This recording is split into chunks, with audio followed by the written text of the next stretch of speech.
il faut bien comprendre, je reprends ce qu'a dit Jean-Pierre Le Goff, à ma manière, c'était d'une manière plus politique et moins philosophique, mais c'est la même chose.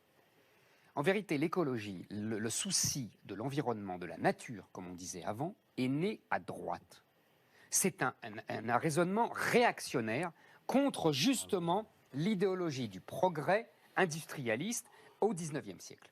C'est tous les penseurs de droite, c'est Joseph de Maistre, jusqu'à François Mauriac. Je me souviens, dans le journal de François Mauriac, dans les années 60, il dit comment le général de Gaulle peut laisser abîmer la France comme ça par les immeubles, les industries, etc., etc. Donc c'est une idéologie de droite.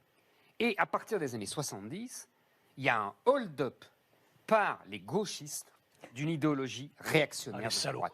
Parce qu'il faut arrêter de dire... gauchiste. Non, mais je sais ce que je dis. Parce qu'il faut arrêter de dire que ce sont des écologistes. Ce sont des gauchistes. Et ce sont des gens de l'extrême gauche. Tous ces gens, de Cohn-Bendit à Jadot, ce sont des gens de l'extrême gauche. Ce sont des gauchistes qui sont internationalistes. Et c'est tout leur problème. Parce qu'aujourd'hui, je finis, vous me répondrez après. Je finis. Aujourd'hui, le danger, si on parle de danger pour la nature, pour le climat, appelez comme vous voulez, elle est entre le mondialisme et l'individualisme. Le mondialisme qui provoque des destructions comme c'est pas permis, et l'individualisme parce que l'individu roi veut toujours consommer plus. Et qu'est-ce que c'est que les écologistes aujourd'hui? Qu'est-ce que c'est la base électorale des écologistes? C'est des individus rois, les fameux bobos, et des mondialistes, les fameux gauchistes. Donc c'est les pires ennemis en vérité de la nature et de l'écologie. Je ne crois pas au discours catastrophiste des écologistes, premièrement. Et c'est mon droit le plus strict.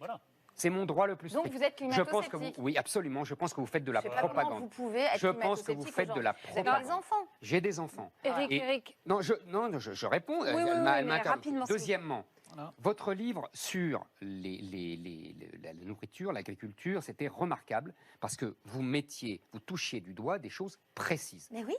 Bon. Et c'est ça qu'il faut faire. Mais tout à fait. Mais ça n'a rien à voir avec le discours écolo depuis 40 ans. Quand vous dites, par exemple, je vais vous donner un exemple. Je vais vous donner un exemple. Vous voulez que je vous dise? Je suis assez d'accord. Je vais vous donner un exemple.